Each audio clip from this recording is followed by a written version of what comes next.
আসসালামু আলাইকুম। আমি সৈয়দ আলম, প্রিয়চর উচ্চ বিদ্যালয়, ভাঙা, ফরিদপুর। ভাঙা ভার্চুয়াল স্কুলের পক্ষ থেকে সবাইকে শুভেচ্ছা ও স্বাগতম। আজকে আমি তোমাদের পর্ব দ্বিতীয়, আমার আগের ক্লাসে বিজ্ঞান জেনারেল সায়েন্স নবম দশম শ্রেণীর সপ্তম অধ্যায়, যেটা আমরা পড়ছি অম্ল, ক্ষারক ও লবণের ব্যবহার। আজকে আমি এর দ্বিতীয় পর্ব নিয়ে আলোচনা করব। দেখো, আজকে আমি যেগুলো নিয়ে আলোচনা করব সেগুলো একটু লিখে রাখছি। তো ওইখানে শেষ টপিক্সটা ছিল এরকম: অ্যাসিড ও ক্ষারকের ব্যবহার ও সাবধানতা। পরে দেখো নির্দেশকের ব্যবহার, পিএইচ, অ্যাসিডিটি, লবণের বৈশিষ্ট্য ও ব্যবহার। সেক্ষেত্রে কৃষি ও শিল্পক্ষেত্রে লবণের ব্যবহার নিয়ে আলোচনা করব। তো আজকে দেখো যে বিষয়টা, যে প্রথমে আমি যেটা তোমাদের ওই ক্লাসে বলছিলাম যে ধাতু ক্ষারক কাকে বলে, ওইখানে বলছিলাম যে ধাতুর অক্সাইড বা হাইড্রোক্সাইডকে ক্ষারক বলে। তো এই ক্ষেত্রে আমরা কি বলছিলাম যে ধাতুর, একটু এখানে লিখে দেখি, ধাতুর সাথে অক্সাইড অথবা হাইড্রোক্সাইড যুক্ত হলে সেটা আমরা কি বলছিলাম? ক্ষারক। তো এই ধাতুটা চেনার জন্য আজকে আমি একটু তোমাদের সুবিধার ক্ষেত্রে একটু লিখে রাখছি। দেখো তো কেমন হয়, দেখো যেটা হলো কি সাধারণত এটা তো কেমিস্ট্রির পার্ট। তো এইখানে কেমিস্ট্রিতে ধাতুর সক্রিয়তা সিরিজ মনে রাখার কৌশল নিয়ে একটা টপিকস আমি লিখে রাখছি, যেন ধাতু তোমরা সহজে মনে রাখতে পারো। তো প্রথমে দেখো ছন্দ আকারে একটু লিখে রাখছি, লিটন, কে না কে। তারপরে দেখো ম্যাকগাইভার, এলো যেন ফিরে, সুস্মিতাকে পাবে হায়, কুলাঙ্গার হাজিয়াস পেটাবে আমায়। এখন এই ছন্দ আকারে মনে রাখলে কেমন হলো, যে একটু সহজেই মনে থাকে। দেখো ছন্দটা একটু ডিটেলস আমি আলোচনা করে দিই। প্রথমে যেটা আছে লিটন, তো এইখানে দেখো এলআই মানে হলো লিথিয়াম। তারপরে এখানে কেতে হলো কে, যেটা আমরা পটাশিয়াম বলি ইংরেজি, যেটা এখানে ক্যালিয়াম, যেটা হলো তোমার ল্যাটিন নাম। তো এই কে প্রতীক হিসেবে আমরা একটু মনে রাখবো পটাশিয়াম। তারপর আছে এনএ, যেটা আমরা বলি সোডিয়াম, ল্যাটিন নাম হলো নেট্রিয়াম। তারপরে যেটা আছে কে, তাহলে সিএ, এইখানে হবে ক্যালসিয়াম। তাহলে আমরা সহজেই দেখো লিটন, কে না কে, তাহলে সহজেই আমরা বুঝতে পারলাম যে এই চারটা মৌল আমরা সহজেই মনে রাখতে পারলাম।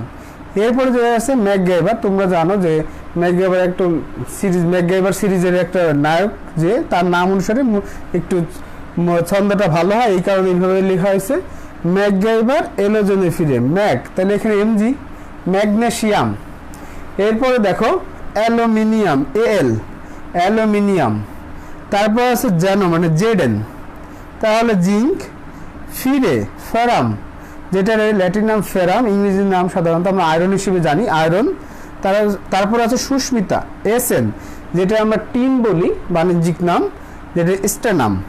পাবে মানে পিবি, যেটা আমরা লেড বলি, কিন্তু আসলে ল্যাটিন নাম হবে প্লাম্বাম, তোমরা লেড হিসেবেই পরিচিত, লেড হিসেবেই বলবা।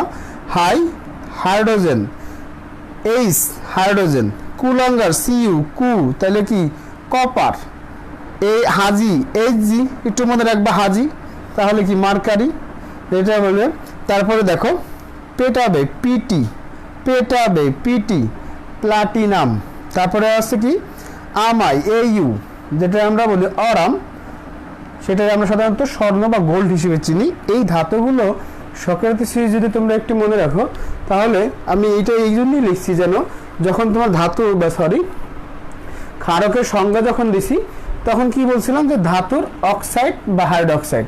এখন দেখো এই জায়গায় সবগুলো ধাতুই ম্যাক্সিমাম আছে, তাহলে আমরা সহজে আরেকবার একটু বলি, লিটন, কে না কে, লিতে লিথিয়াম, কেতে কি পটাশিয়াম, তারপরে আছে কি না সোডিয়াম, তারপরে কে, যেটা আমরা বলি সিএ, ক্যালসিয়াম, ম্যাগনেসিয়ামের কি এমজি, এলো, এলোতে কি অ্যালুমিনিয়াম, যেন জেডেন, জিঙ্ক, ফিরে, এফি, যেটা আমরা বলি ফেরাম, আয়রন, সুস্মিতাকে এসএন, একটু মনে রাখবে এইভাবে।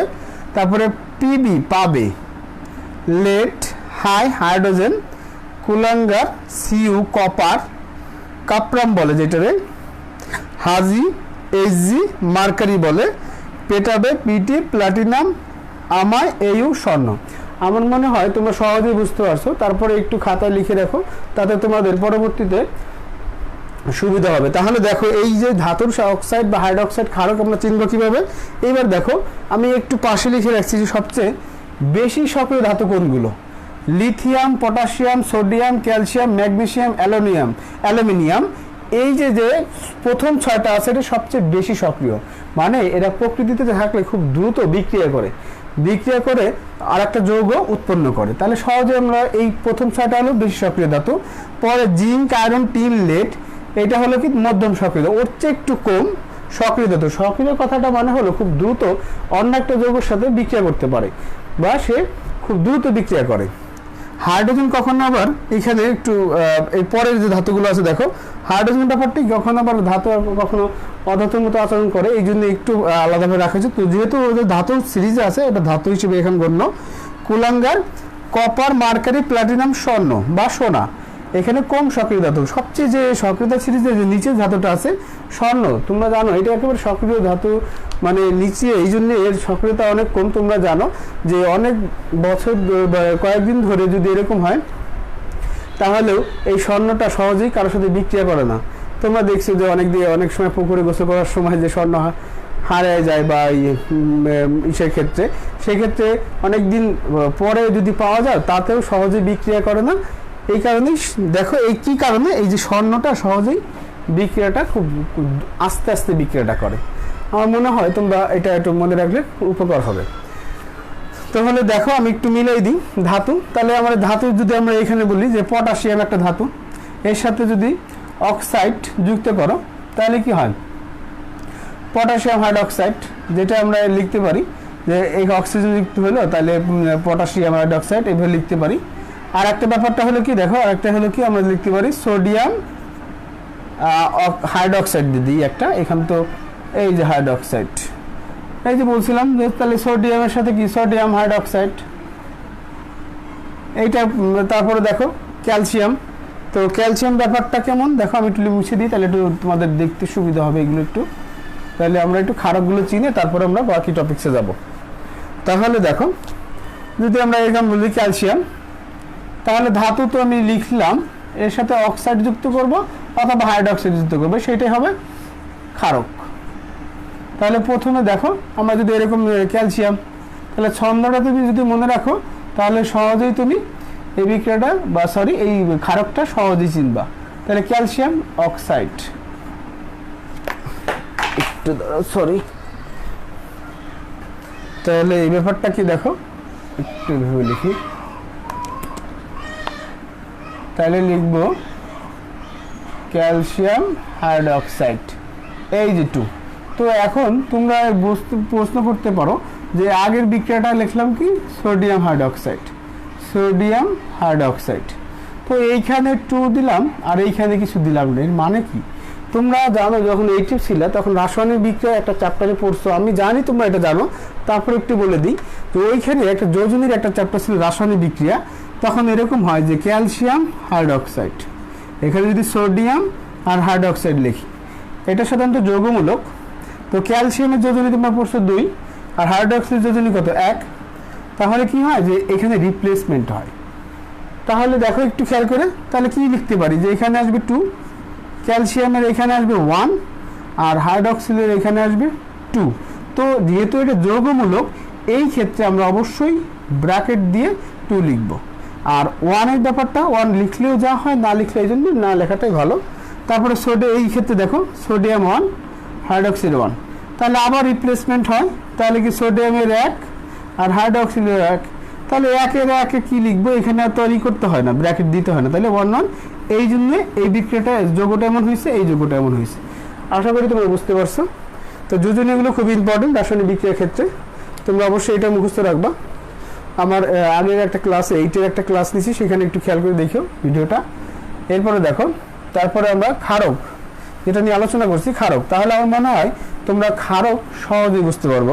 তোমার যদি কেউ প্রশ্ন করে যে এইটা কি ম্যাগনেসিয়াম অক্সাইড, এটা কি ক্ষারক না অ্যাসিড, আমার মনে হয় তোমাদের আর বলতে হবে না এটা ক্ষারক না অ্যাসিড। তোমরা কি করবা, ধাতু তো তোমাদের মুখস্থই, এই দেখো ম্যাগনেসিয়াম আছে, ম্যাগনেসিয়াম, এই যে ওইস আছে, তাহলে কি এটা ধাতু, সহজে বুঝতে পারবো। আবার যদি এরকম বলে যে অ্যালুমিনিয়াম অক্সাইড এল ও, এখানে দেখো 2 হবে, এখানে 3 হবে, কীভাবে লিখলাম এইটা একটু ভাঙাই দিই। একটু দেখো অ্যালুমিনিয়াম আর অক্সাইড, অ্যালুমিনিয়াম যোজনী কত 3, অক্সিজেন যোজনী 2, তাহলে দেখো এখানে হয় 2 আর এখানে হলো 3, এই যে এটা লিখছি। আমার মনে হয় বুঝতে পারছো। তাহলে আমার এই ক্লাসে যেটা আমি বোঝাতে চেয়েছি সেটা হলো কি, যে ক্ষারক তোমরা যেখানেই দেখো সহজেই বুঝতে পারবা। ধাতুগুলো একটু মনে রাখবে, এর সাথে ও অথবা ওইস থাকলেই সেটা ক্ষারক হবে। তাহলে এটা একটু মুছে দিই সুবিধার ক্ষেত্রে।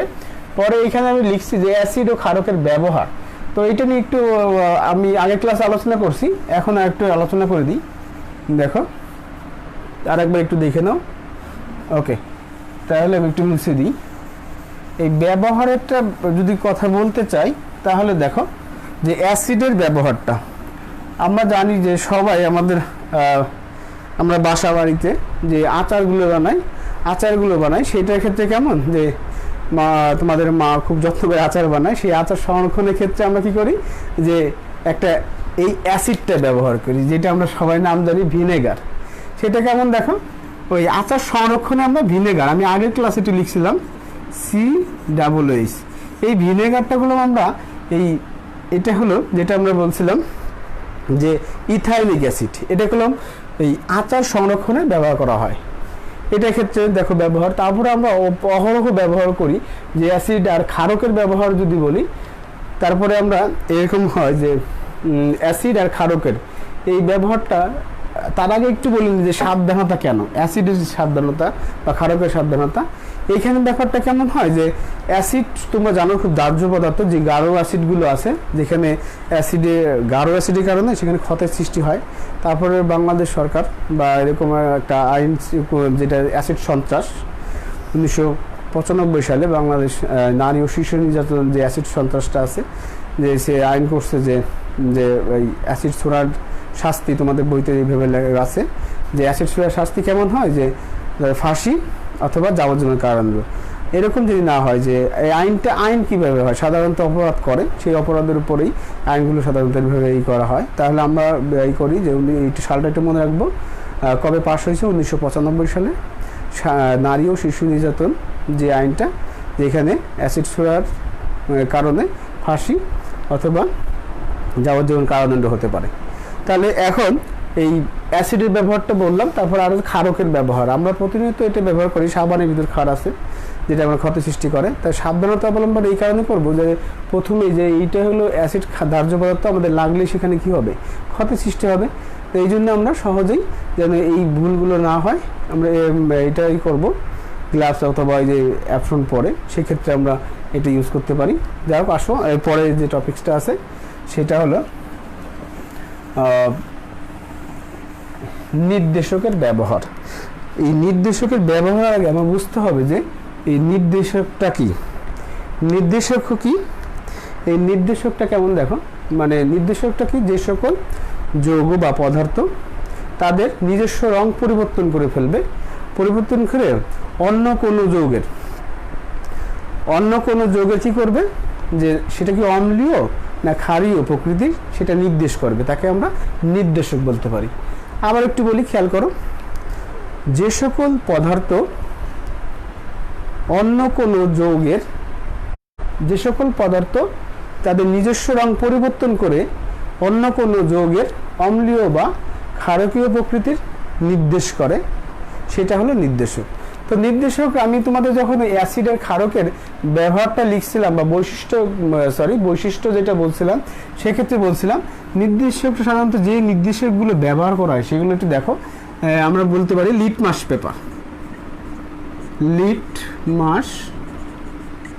পেপার, এগুলো হচ্ছে নির্দেশক। আর একটা হয় ফেনফথালিন।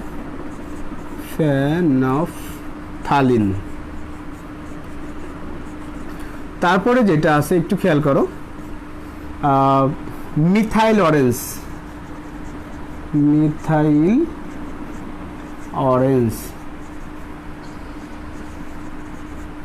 তারপরে আছে মিথাইল রেড, মিথাইল রেড। আর একটা লিখতে পারি যেটা আছে জবা ফুলের রস। ওকে, নির্দেশকের ক্ষেত্রে আমরা এইগুলো ব্যবহার করতে পারি। যে আমরা যেটা জানি যে লিটমাস পেপার, লিটমাস পেপারের ক্ষেত্রে আমরা বলি যে দেখো আগে বলছি যে লিটমাস পেপারটা যদি আমরা নীল লিটমাসকে অ্যাসিডে দ্রবণিত হবো বা অ্যাসিডে যদি কোনো দ্রবণে আমরা ওখানে রাখি তাহলে কি হয় যে লাল হয়ে যায়। আবার ক্ষারকের ক্ষেত্রে বলছিলাম যে যদি লাল লিটমাসকে লেখা হয় সেটা নীল হয়ে যায়। তো এরকম যে নীল লিটমাসকে লাল করে অ্যাসিডের ক্ষেত্রে, তাহলে আমরা সহজেই বুঝতেছি এটা অ্যাসিড না অম্লীয়, অ্যাসিড না অম্লীয় প্রকৃতির, আর লিটমাস বা নির্দেশক দ্বারা সহজেই আমরা বুঝতে পারছি। এই কারণে এই অম্লীয় বা ক্ষারীয় প্রকৃতির নির্ণয় করা হলো সাধারণত এই নির্দেশকের ব্যবহারটা ইউজ করা হয়। তাহলে এইখানে তার নিজ নিজ এই যে ফেনফথ্যালিন, মিথাইল অরেঞ্জ, মিথাইল রেড, জবা ফুলের রস, তোমাদের এইগুলো তাদের নিজের রং পরিবর্তন করে ওই দ্রবণটা বা ওই পদার্থটা ওই অম্লীয় না ক্ষারীয় সেটা এটা নির্দেশ করে। আশা করি তোমরা এটা বুঝতে পারছো। এরপরে যেটা আছে যেটা একটু খেয়াল করে দেখো, পিএইচ। পিএইচ কি? পিএইচ যদি বলা হয় পিএইচ কি, তাহলে আমরা প্রথমে বলতে পারি, একটু লিখি দেখো, পিএইচ এখানে লগারিদম, এখানে ব্র্যাকেট দিয়ে এইচ প্লাস। এই ব্যাপারটা কেমন? পিএইচ হলো কোনো দ্রবণের, পিএইচ কোনো দ্রবণের হাইড্রোজেন আয়নের ঋণাত্মক লগারিদমকে পিএইচ বলে। তাই এখানে আমরা হাইড্রোজেন আয়ন, তোমরা এই হাইড্রোজেন আয়ন সম্পর্কে তোমরা জানছো যে কোনো দ্রবণে যদি হাইড্রোজেন আয়নের পরিমাণ বেশি থাকে সেক্ষেত্রে কি হয়? অ্যাসিড হয়। তো এই পিএইচ এর পিএইচ, তাহলে আমরা সংজ্ঞাটা কি বললাম? কোনো দ্রবণের হাইড্রোজেন আয়নের ঋণাত্মক লগারিদমকে। এখন তোমাদের ক্যালকুলেটরে দেখো যে এই ঋণাত্মক এই লগের একটা আছে, যেখানে লগ দিয়ে আমরা যদি এইচ প্লাসের মান বেড়ে যায়, তো এই পিএইচ এর ব্যাপারটা বোঝার জন্য আমি একটা চিত্র আঁকি, দেখো সহজেই বুঝতে পারবো। এইখানে মনে করো এই দ্রবণটা HCl আর এই দ্রবণটা সোডিয়াম হাইড্রোক্সাইড। তো HCl ভাঙে কেমনে একটু খেয়াল করে দেখো কিভাবে ভাঙে, H প্লাস Cl মাইনাস। আর আমরা যদি সোডিয়াম হাইড্রোক্সাইড ভাঙি তাহলে কি হয়? সোডিয়াম প্লাস এখানে OH মাইনাস। এখন তোমরা একটু খেয়াল করে দেখো এখানে কি H প্লাস আছে আর এখানে OH আছে। তোমরা তো সহজেই জানো, তোমাদের আগে আমি একটু ক্লাস বললাম যে কোন দ্রবণে যদি H প্লাস এর মান বেড়ে যায় তাহলে সেটা কি? অ্যাসিড। এখন কোথাও যদি এই কোন দ্রবণে যদি পিএইচ H এর মান বেড়ে যায় তাহলে পিএইচ এর মান সেখানে কমে যাবে। মানে হলো যে H এর মান যদি বাড়ে, এই H এর মান যদি বাড়ে পিএইচ এর মান কমবে, আর যদি এখানে হাইড্রোক্সিলের মান বেড়ে যায় তো সেক্ষেত্রে পিএইচ এর মান বাড়বে। এই বিষয়টা কেমন দেখো, আর একটা উদাহরণ দিলে বুঝতে পারবা। দেখো পিএইচ এর মান সাধারণত ধরা হয় যেটা, সেটা হলো 7 মানে হলো নিরপেক্ষ হিসেবে ধরা হয়। মানে 7 মানে হলো 0 থেকে 7 পর্যন্ত, 7 এর পরে এই 14 পর্যন্ত। একটু খেয়াল করে দেখো, 14 পর্যন্ত। 7 মানে হলো কোন দ্রবণের মান যদি 7 হয় তাহলে সেই দ্রবণটা সাধারণত নিরপেক্ষ বলা হয়, নিরপেক্ষ, নিউট্রাল। আর এইটা যতই 7 থেকে বাড়বে পিএইচ এর মান ততই সেটা ক্ষারীয় হবে। তাহলে আমরা বাড়লে পরে হবে ক্ষারীয়,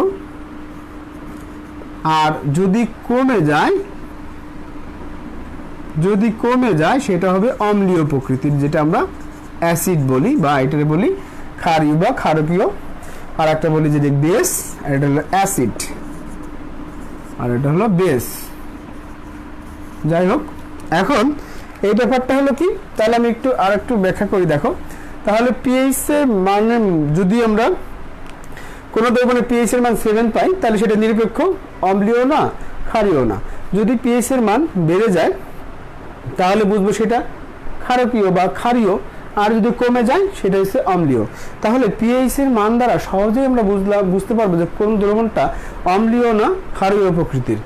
এখন আরেকটা বিষয় হলো যে যেমন 7 থেকে যদি মনে করেন 8, এখানে 9, এখানে 10, 11, এখানে হলো 12, এখানে হলো 12, তারপর 13। তাহলে এখানে আমরা একটু লিখতে পারি, একটু লিখি করা 6, 5, 4, 3, 2, 1। তাহলে সাধারণত অম্লীয় মানে তীব্র অ্যাসিড যেটা বলে সেটা সাধারণত এই 0 থেকে 3 পর্যন্ত ধরা হয় তীব্র অ্যাসিড। আর এইখানে 11 থেকে এই 14 পর্যন্ত যেটা আমরা বলি তীব্র ক্ষারীয় বা ক্ষারক, কারণ এইখানে ক্ষারকের পরিমাণ অনেক বেশি। তাহলে পিএইচ এর মান দ্বারা আমরা সহজেই বুঝতে পারছি যে কোন দ্রবণটা ক্ষারীয় হবে না অম্লীয় হবে, ক্ষারীয় হবে না অম্লীয় হবে। এখন তাহলে আমরা একটু খেয়াল করে দেখো, তাহলে আমরা একটু কতগুলো পিএইচ মান, যেমন তোমরা জানো সবাই ব্লাড যে রক্তের পিএইচ, যেটা আমরা রক্তের পিএইচ সেটা হলো সাধারণত কত আমরা জানি 7.4, 36 হয়, সেটা সাধারণত 7.4 ধরা হয়। এটা যদি হেরফের হয় রক্তের পিএইচ তাহলে পুরো মৃত্যু পর্যন্ত ঘটতে পারে, জানো তোমরা। তারপরে আমরা বলতে পারি যে 7.4। এরপরে যেটা আছে ত্বকের পিএইচ। তাহলে এখন কথা হলো রক্তের পিএইচ যদি 7.4 হয় তাহলে সেটা কি অম্লীয় না ক্ষারীয়, বুঝবে কিভাবে?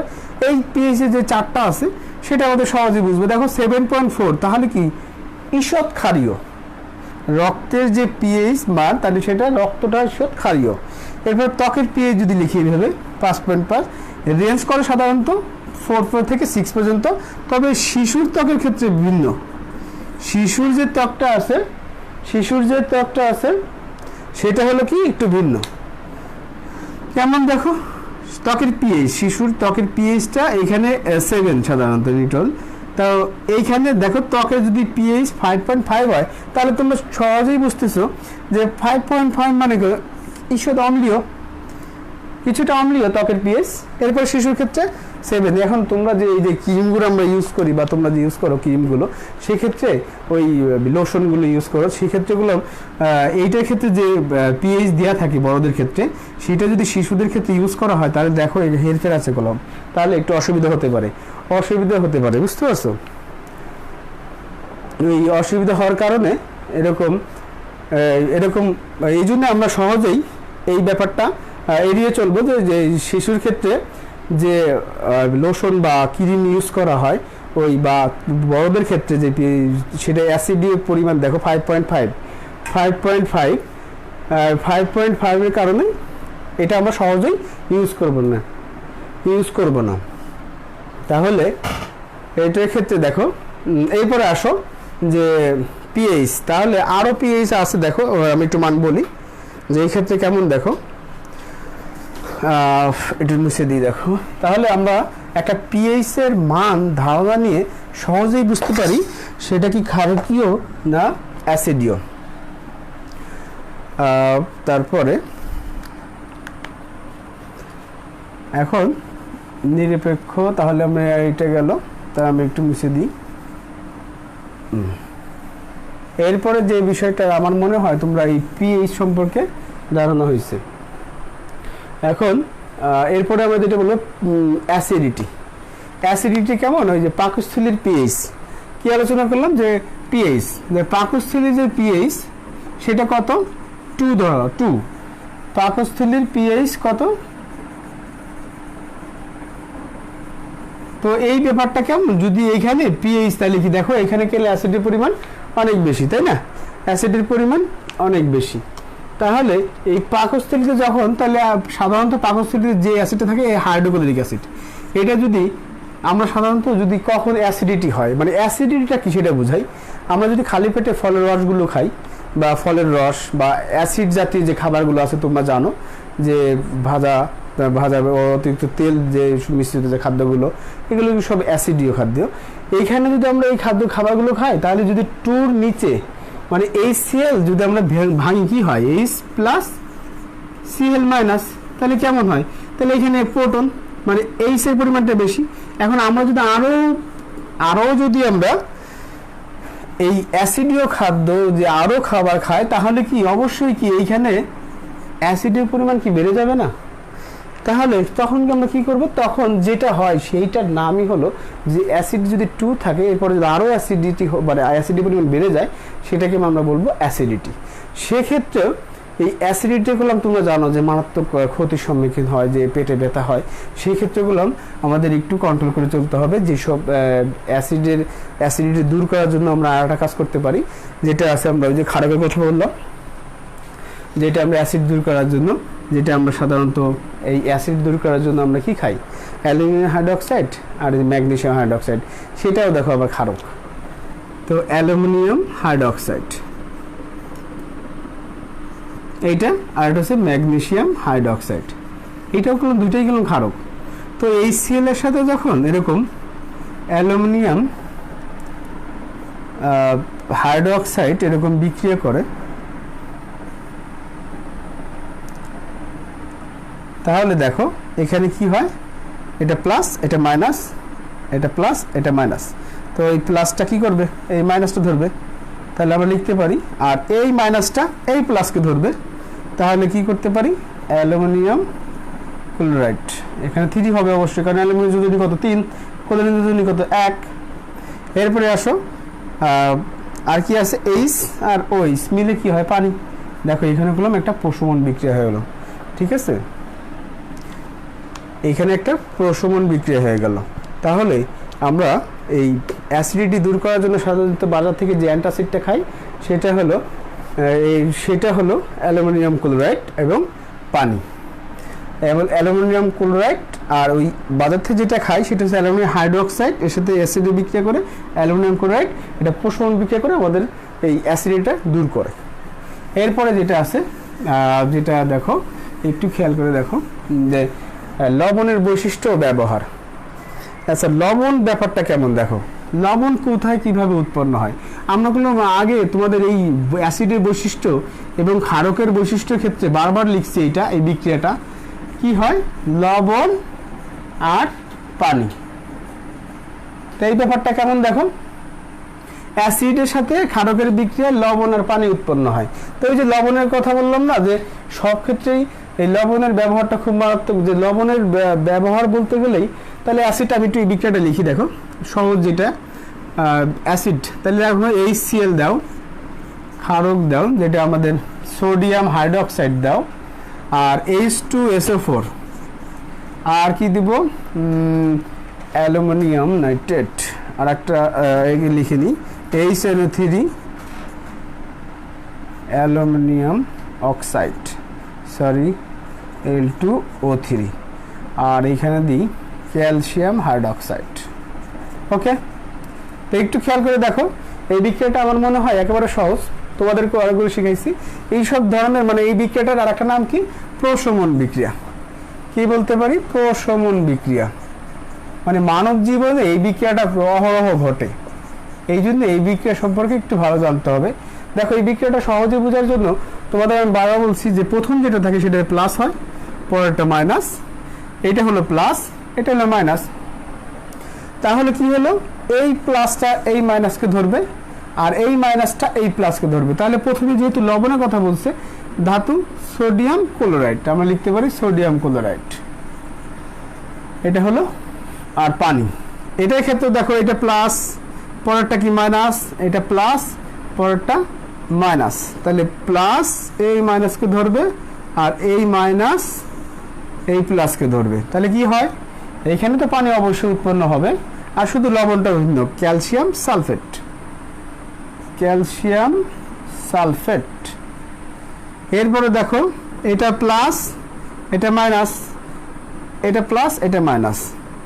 এখন এইখানে একটু, এখানে 2 প্লাস, এই যে 2 যোজনী ক্যালসিয়ামের, এখানে হবে 3 প্লাস, এখানে 2 মাইনাস। আর একটা বিষয় এখানে বললাম 2 মাইনাস, কারণ এটা যৌগমূলক আমি বলছি। তাহলে এখানে দেখো এই প্লাস এই মাইনাসকে ধরবে, মাইনাস প্লাসকে ধরবে, তাহলে কি হয়, এখানে তো পানি দিবা আগে, তারপরে লবণটা লেখো অ্যালুমিনিয়াম নাইট্রেট। তো অ্যালুমিনিয়াম নাইট্রেটের ক্ষেত্রে কি লিখবে, AlNO3। এখন কোনটা কি ক্ষেত্রে দেখো, অ্যালুমিনিয়াম যোজনী কত 3, তাই এখানে 3 দিব, আর নাইট্রেটের যোজনী 1 আর দেওয়া লাগে না। ক্লিয়ার। আর সমতাকরণ ব্যাপার আছে, তো আমি এটা করলে তোমরা এইভাবে একটু পড়ো, তাহলে লবণ দেখো প্রত্যেক ক্ষেত্রে আমরা লবণের বৈশিষ্ট্য বা ব্যবহারের সম্পর্কে যদি বলি তাহলে ব্যাপারটা কেমন দেখো, ব্যবহার। তাহলে আমরা যে খাবার লবণটা মানে আমরা যে লবণটা খাই সেটা হলো এই সোডিয়াম ক্লোরাইড। তো লবণ ছাড়া আসলে এই খাবারের ব্যাপারে কও আর যে ব্যাপারে বলো তরকারির ব্যাপারে স্বাদ মনে হয় না এরকম। এই জন্য লবণের এগুলো প্রচুর ব্যবহার। তারপরে এই দেখো এটা ক্যালসিয়াম সালফেট, তারপরে এটাকে অ্যালুমিনিয়াম নাইট্রেট। এখন এই লবণের ব্যবহারের ক্ষেত্রে দেখো আমি কৃষিতে লিখছি, কৃষিতে খুব প্রচুর লবণ ব্যবহার করা হয়। যখন তোমরা জানো যে সার হিসেবে যেটা ব্যবহার করা হয়। তারপরে আর একটা ব্যাপার আছে যে ওই মাটির যে পিএইচটা আছে, যে পিএইচের ব্যাপারে আবার একটু বললাম যে কেন বললাম যে মাটির যে পিএইচ তিনের কমে হয়ে যায় তাহলে কি হয় যে বিভিন্ন যে ক্যালসিয়াম ম্যাগনেসিয়াম যে ধাতুগুলো আছে উর্বরতা যদি চলে যায়, এই যদি পিএইচের মান 3 কম করে হয়ে যায় তাহলে কি হয় যে উর্বরতা নষ্ট হয়। এই কারণে যেন 3 কম না হয় সেক্ষেত্রে ব্যবস্থা নিতে হয়। আর এই কৃষিতে ক্ষেত্রে দেখো এইখানে যে লবণটা ইউজ করা হয় অ্যামোনিয়াম নাইট্রেট, পটাশিয়াম নাইট্রেট, এগুলো সাধারণত সবই লবণ, এগুলো সাধারণত সার হিসেবে ব্যবহার করা হয়। এই দেখো সবগুলো লবণ উৎপন্ন হয়েছে, তাহলে আমাদের এখানে অ্যামোনিয়াম নাইট্রেটটা যেটা এটা সার হিসেবে ব্যবহার করা হয় NH4, আর অ্যামোনিয়াম নাইট্রেট আর হচ্ছে পটাশিয়াম নাইট্রেট NO3। এইগুলো দেখো সবই কলম লবণ, কিন্তু আমাদের সাধারণত এগুলো আমরা সার হিসেবে ব্যবহার করি। তাহলে আবার এই ক্ষেত্রে দেখো আবার শিল্প ক্ষেত্রেও এইখানে দেখো অ্যামোনিয়াম ফসফেট লিখে রাখছি একটু সুবিধা করে মানে তোমাদের জন্য, কপার সালফেট যেটা আমরা তুতে বলি, তারপরে সিলভার সালফেট, আর একটা হচ্ছে আমরা সাধারণত মার্কারি সালফেট যেটা বলে। এখন এই ক্ষেত্রে অ্যামোনিয়াম ফসফেট শিল্প ক্ষেত্রে তোমরা জানো লবণ, যদি শিল্প ক্ষেত্রের কথা বলি তাহলে এই যে ট্যানারি শিল্পে হিউজ পরিমাণ লবণ ইউজ করা হয়। তাহলে লবণের ব্যবহারগুলো অনেক, হিউজ পরিমাণ লবণ ইউজ করা হয়। তারপরে আর একটা ব্যাপার আছে যে আমরা যে শার্ট বা জামা কাপড়গুলো পরি সেইগুলো খেলাম রংটা, যেটা রং সেই রংটা স্থায়ীকরণের ক্ষেত্রে এই লবণের ভূমিকা অনেক। তারপরে তোমরা একটু বিজ্ঞান বইটা একটু পড়বা, রিডিংগুলো পড়বা, অনেকগুলো ব্যবহার লেখা আছে। তোমরা যদি এমন হয় যে বইটা একটু ভালো করে বুঝে পড়ার চেষ্টা করো, আমরা তো আছি, আমরা আমাদের এই ভিডিওর মাধ্যমে তোমাদের যতটুকু সাহায্য হয় সেটা তো আমরা করতেই থাকবো। তারপরে কোনো সমস্যা হলে আমাদের একটু কমেন্টস করো, তাহলে আমরা যে সমস্যাগুলো সমাধান করতে চেষ্টা করব। তোমাদের বিজ্ঞান বইতে এই কৃষিতে শিল্পক্ষেত্রে অনেকগুলো ব্যবহার লেখা আছে, আর পড়ার সময় একটু দাগায় করলে কি হয় যে ওই পড়াটা একটু হাইলাইট করে রাখলে পড়াটা একটু মনে থাকে। তো যখন পড়বা তখন একটু বুঝে পড়বা। এই ক্ষেত্রে কি হয় যে যেভাবে প্রশ্ন করুক, যেভাবে প্রশ্ন আসুক সেইভাবে তুমি অ্যান্সার দিতে পারবা।